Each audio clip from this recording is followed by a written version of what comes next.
Hello tout le monde, j'espère que vous allez bien et bienvenue dans ce nouvel épisode sur YouTube dans lequel on va parler de tout ce qui se passe en ce moment d'un point de vue de la géopolitique, les peurs qu'on a sur le fait que le détroit d'Ormuz soit bloqué à nouveau, ça pourrait faire monter les prix du pétrole, sur les compagnies aériennes qui peuvent plus voler dans plusieurs aéroports au Moyen-Orient et de façon générale beaucoup de bruit qu'on a eu sur est-ce qu'une baisse arrive, retour de la volatilité, etc. Et je veux vraiment, c'est des vidéos que je fais de temps en temps, où je rappelle un petit peu le court terme contre le long terme.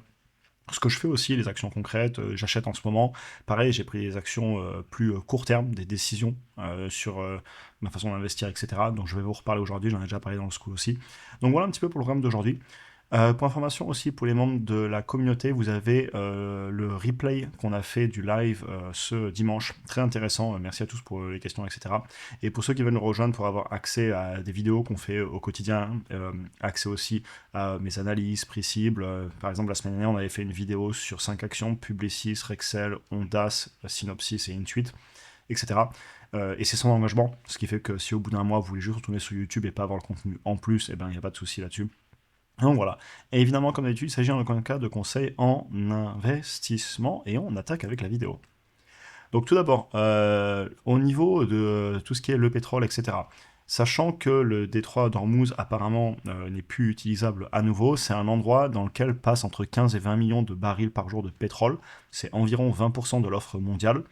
80 à 85% de ce pétrole part surtout en Asie, Chine, Inde, Japon, Corée du Sud, etc. Et les autres grands exportateurs, on pensera notamment USA, Russie, Canada, Norvège, Brésil, ils n'utilisent pas ce détroit. Il y a aussi une partie de la production qui peut passer via des pipelines, donc pas via le détroit, mais il n'empêche que ça fait quand même, ça peut faire un trou dans la production mondiale. Est-ce que ça va provoquer une hausse des prix du pétrole? C'est pas impossible, c'est vraiment l'offre et la demande sur le court terme. Le pétrole était en train de bien monter là pendant les pré-marchés et il a rebaissé. On est au niveau des 70 et quelques au moment où je fais cette vidéo. Et si vous voulez voir un petit peu les impacts aussi de façon générale qu'on a pu avoir notamment lors du choc pétrolier de 73, j'avais fait une vidéo là-dessus à l'époque, la retrouver sur la chaîne YouTube. Et oui, ça peut impacter l'inflation et l'économie. Selon les pays, je dirais aussi, par exemple, alors les prix sont mondialisés au niveau du pétrole, bien évidemment, mais au niveau des impacts sur certaines entreprises dans certains pays, par exemple aux États-Unis, depuis quelques années, vous le voyez ici au niveau de mon pointeur rouge, ils sont devenus net exportateurs. Et il y a d'autres pays qui vont importer. Donc ça, c'est à noter. Aussi au niveau, par exemple, de l'inflation ici aux États-Unis, vous voyez en vert, lorsque le prix du pétrole était fortement monté en 2022, vous le retrouvez ici, mars 2022, 123 dollars. Ah bah, ça avait poussé l'inflation aux USA vers le haut. Actuellement, ça a plutôt amené de la déflation sur les derniers mois, une baisse des prix au niveau de l'énergie. Ça pourrait repartir et relancer un peu l'inflation. Ce qui nous amène du coup ensuite à tout le narratif autour de la Banque centrale américaine, le double mandat entre l'emploi et l'inflation pour choisir s'ils font une baisse des taux ou pas. Donc évidemment que ça peut avoir des impacts. Et c'est pour ça que j'en parle parce que tout ça c'est du court terme et justement je veux faire un petit peu des rappels plus tard sur que quand même c'est dur de prédire et de prendre des grosses décisions sur son patrimoine ou sur sa bourse juste parce qu'on a une peur ou une nouvelle, je serais un peu prudent là-dessus. Je voulais reparler aussi de l'aviation. Les compagnies aériennes, il y en a pas mal là où les aéroports sont fermés tout simplement. Et de façon générale, c'est un événement comme ça va pas me faire prendre une décision sur une action individuelle si j'aime pas l'action. Et par exemple, les compagnies aériennes, c'est pas des business qui m'intéressent d'un point de vue du business model.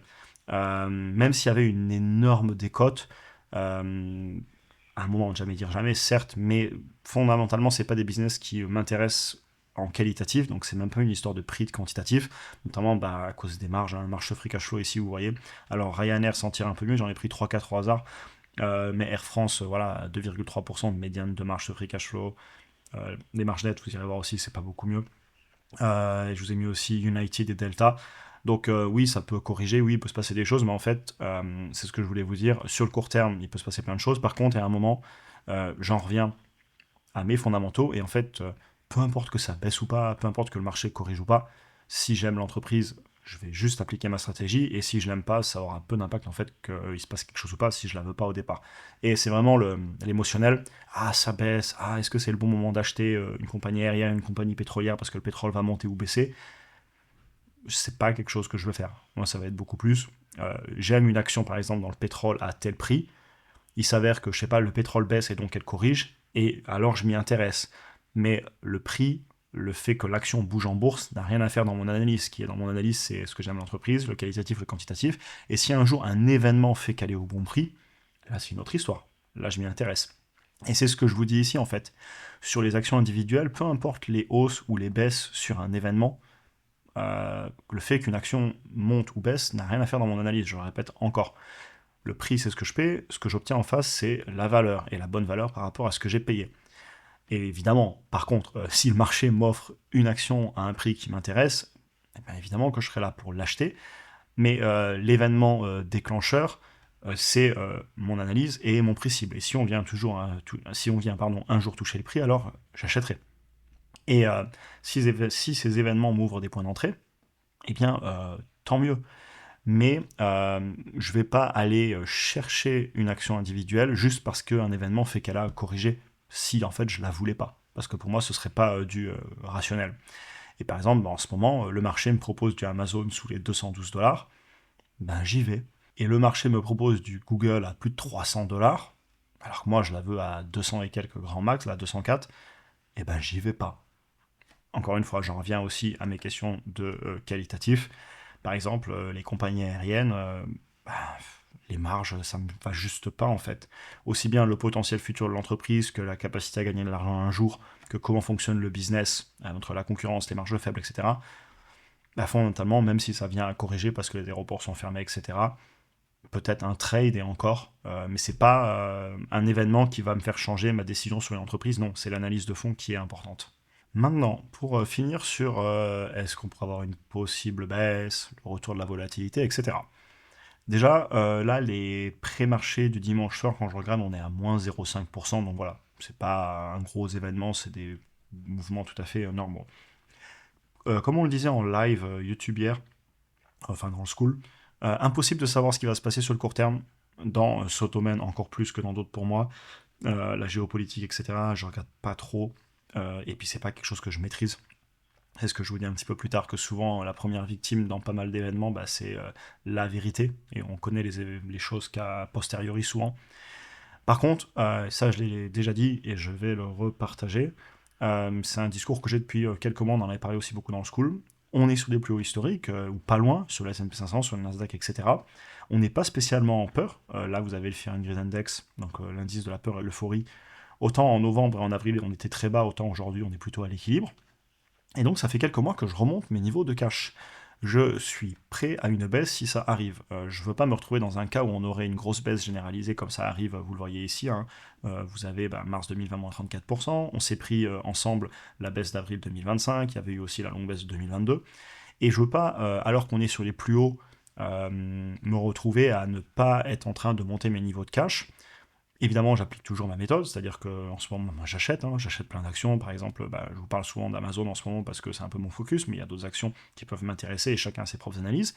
Donc j'applique, analyse, achat, se concentrer sur le long terme. Mais ce que je veux dire ici, c'est que il y a un moment, je veux aussi me protéger émotionnellement. Et c'est pour ça que ça fait plusieurs mois que je dis que j'achète, mais je suis tranquille.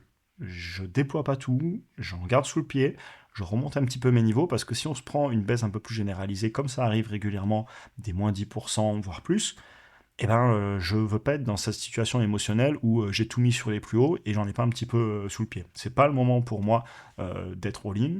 J'investis quand même tous les mois parce que je veux pas non plus monter à 30, 40, 50% de cash, mais tranquillement. La volatilité, elle reviendra forcément. Historiquement, c'est des choses qui arrivent. Je ne sais pas si ce sera X, Y ou Z événement, je ne peux pas le prédire, mais je suis prêt. Et voilà, j'ai vu passer ce week-end des discussions sur le Black Monday qui arrive, le retour de conflits, etc. Le pétrole, il va monter, il va baisser, etc.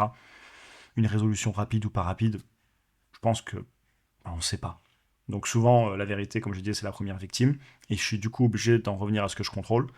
Donc acheter régulièrement des actions et des actifs, d'ailleurs pas que des actions individuelles, j'achète plein d'actifs. Et surtout ensuite, rester agile, être toujours au point sur mes compétences, amener de la valeur sur le marché. Et ensuite, je me concentre sur ce que je contrôle. Ces événements, je ne les contrôle pas. Par contre, appliquer ma méthode pour acheter telle entreprise à tel prix, pas acheter sur une baisse de façon émotionnelle, mais parce que je la voulais depuis longtemps, avoir fait le travail en amont, etc. Ça, c'est le genre de choses que je maîtrise. Et ben voilà, on en a fini pour aujourd'hui. J'espère que la vidéo vous aura intéressé. N'hésitez pas à me dire en commentaire ce que vous en avez pensé, ce que vous faites en ce moment. Est-ce que vous aussi vous êtes un petit peu prudent? Est-ce que vous déployez quand même sur des actions comme je le fais aussi? Ou alors est-ce que vous êtes en train plutôt de sortir du marché ou en train d'acheter massivement?